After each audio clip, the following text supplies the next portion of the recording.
বন্ধুরা, আপনারা দেখছেন ইচ্ছাপুরাণ চ্যানেল।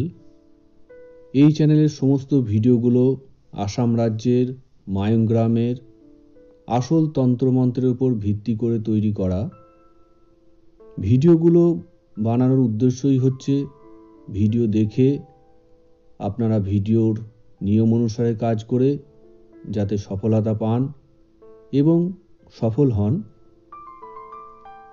তন্ত্রমন্ত্র সংক্রান্ত বিষয়ের জন্য কোনো তান্ত্রিকের কাছে আপনাদের যাতে যেতে না হয়, নিজের কাজ যাতে আপনারা নিজেরাই করতে পারেন, সেই উদ্দেশ্যেই এই চ্যানেলটা।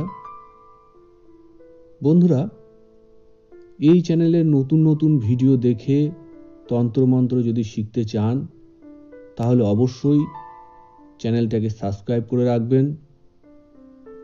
সাবস্ক্রাইব করার জন্য কোনো পয়সা লাগে না, তবে আপনার একটা সাবস্ক্রাইব আমাকে আরও নতুন নতুন ভিডিও বানাতে উৎসাহ প্রদান করবে এবং ভিডিওটা দেখে ভিডিও নিয়ম অনুসারে কাজ করে যদি সত্যি সফলতা পান তাহলে অবশ্যই ভিডিওটাকে লাইক দেবেন এবং বন্ধুবান্ধব চেনা জানা সকলের সঙ্গে যতটা বেশি করে সম্ভব ভিডিওটা শেয়ার করার চেষ্টা করবেন। তাতে হবে কি, আপনার সাথে সাথে ওনারাও যখন এই একই সমস্যায় পড়বেন, নিজের সমস্যার সমাধান উনি নিজেই করে নিতে পারবেন। বন্ধুরা, আজকের ভিডিওতে আপনাদেরকে শেখাবো, যদি কোনো তান্ত্রিক আপনার উপরে কোনো রকম তন্ত্রবিদ্যার মাধ্যমে খারাপ কাজ করে, তাহলে সেই খারাপ কাজের প্রভাব আপনার উপরে না পড়ে ঘুরে ওই খারাপ কাজের প্রভাবটা ওই তান্ত্রিকের উপরে গিয়ে লাগবে। আর শুধু তাই নয়, 11 দিন অবধি ওই তান্ত্রিকের পায়খানা পেচ্ছাপ সম্পূর্ণরূপে বন্ধ হয়ে উনি অসুস্থ হয়ে যাবে। যদি ওই তান্ত্রিকের বাড়ি আপনার আশেপাশে হয় তাহলে আপনি সহজেই বুঝতে পারবেন কে এই কাজ করেছে। আর এই 11 দিনের ভিতরে যদি ওই তান্ত্রিক নিজে থেকে এসে আপনার কাছে ক্ষমা চায় আর আপনি যদি চান ওনাকে ক্ষমা করতে, তাহলে আপনার ডান হাতটা 3 বার ওই তান্ত্রিকের মাথায় ঠেকালেই ওনার পায়খানা পেচ্ছাপ সব নর্মাল হয়ে যাবে এবং তন্ত্রবিদ্যার মাধ্যমে যে খারাপ কাজটার প্রভাব ওনার উপর পড়েছিল সেটাও কেটে যাবে। বন্ধুরা, ভিডিওতে একটা মন্ত্র আপনারা দেখতেই পাচ্ছেন। এটা সম্পূর্ণ স্বয়ংসিদ্ধ মন্ত্র। প্রথমে আপনাদেরকে এই মন্ত্রটা ভালো করে মুখস্থ করে নিতে হবে। মন্ত্র ভালো করে মুখস্থ হয়ে গেলে সকালে ঘুম থেকে উঠে বিছানায় বসে এবং রাত্রে ঘুমাতে যাওয়ার সময় বিছানায় বসে চোখ বন্ধ করে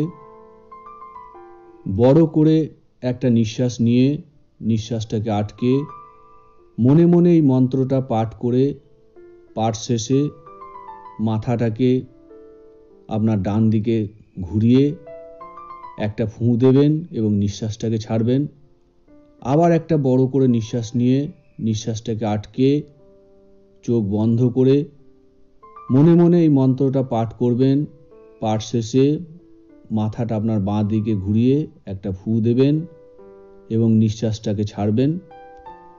আবার একটা বড় করে নিঃশ্বাস নিয়ে নিঃশ্বাসটা আটকে চোখ বন্ধ করে মনে মনে এই মন্ত্রটা পাঠ করবেন। পাঠ শেষে আপনার সামনের দিকে ফুঁ দেবেন এবং নিঃশ্বাসটাকে ছাড়বেন।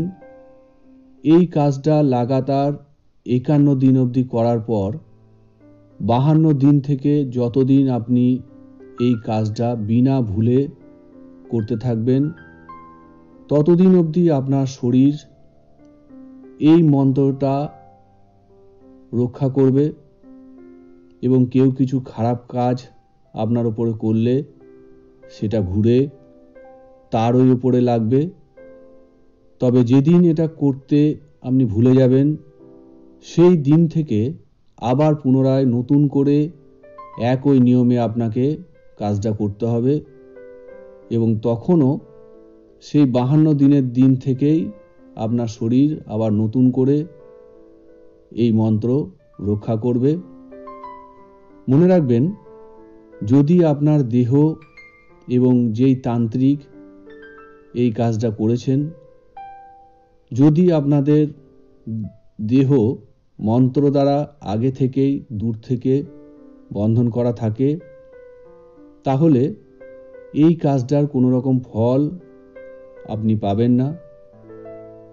তাই এই কাজটা করার আগে নিজের দেহবন্ধন আগে নিজে কাটিয়ে নেবেন, তারপর থেকেই এই কাজটা শুরু করবেন এবং এই কাজটা শুরু করার পর থেকে আপনার দেহ আর কোনোদিন যেন বন্ধন করবেন না, না হলে এই কাজটা করে কোনো লাভ হবে না।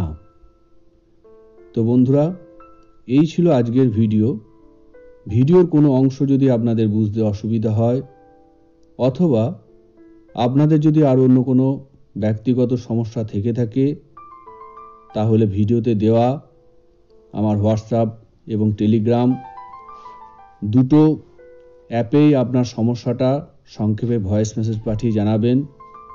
আমার যখন যেদিন সময় হবে আপনার ভয়েস মেসেজটা শুনে নিয়ে অবশ্যই তার উত্তর আপনাকে দিয়ে দেব।